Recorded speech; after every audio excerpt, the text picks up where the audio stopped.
স্কন্দগুপ্ত ছিলেন গুপ্ত বংশের শেষ পরাক্রান্ত সম্রাট।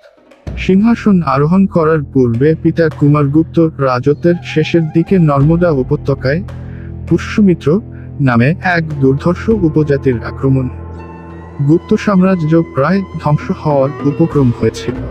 কিন্তু যুবরাজ স্কন্দগুপ্ত এই আক্রমণ থেকে গুপ্ত সাম্রাজ্যকে রক্ষা করেন। গুপ্ত সম্রাট স্কন্দগুপ্ত নিজেকে সুতম বা পিতার পুত্র বলে পরিচয় দান করেছেন। গুপ্তরাজ রাজা স্কন্দগুপ্তের কিছু তথ্য তুলে ধরেছে। সম্পূর্ণ ভিডিওটা দেখুন এবং লাইক, কমেন্ট ও সাবস্ক্রাইব অবশ্যই করুন। স্কন্দগুপ্ত ছিলেন গুপ্ত বংশের শেষ পরাক্রান্ত সম্রাট। তিনি 455 থেকে 467 খ্রিস্টাব্দ পর্যন্ত রাজত্ব করেন। সিংহাসনে আরোহণের অল্পকালের মধ্যেই তাকে হুনদের আক্রমণের সম্মুখীন হতে হয়।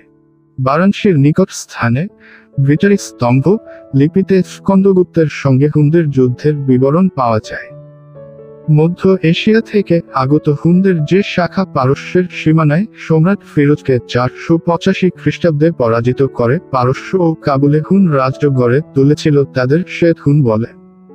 স্কন্দগুপ্তের সময়ে এরা ভারত আক্রমণ করেছিল। পশ্চিম ও উত্তর সীমান্তে শ্বেত হুনদের আক্রমণের ফলে গুপ্ত সাম্রাজ্যের নিরাপত্তা বিপন্ন হয়। কিন্তু শেষ পর্যন্ত স্কন্দগুপ্ত এই আক্রমণ প্রতিহত করতে সমর্থ হন। হুনদের পরাজিত করে তিনি বিক্রমাদিত্য অভিধা গ্রহণ করেন। এরপর 50 বছরের মধ্যে আর হুন আক্রমণ হয়নি।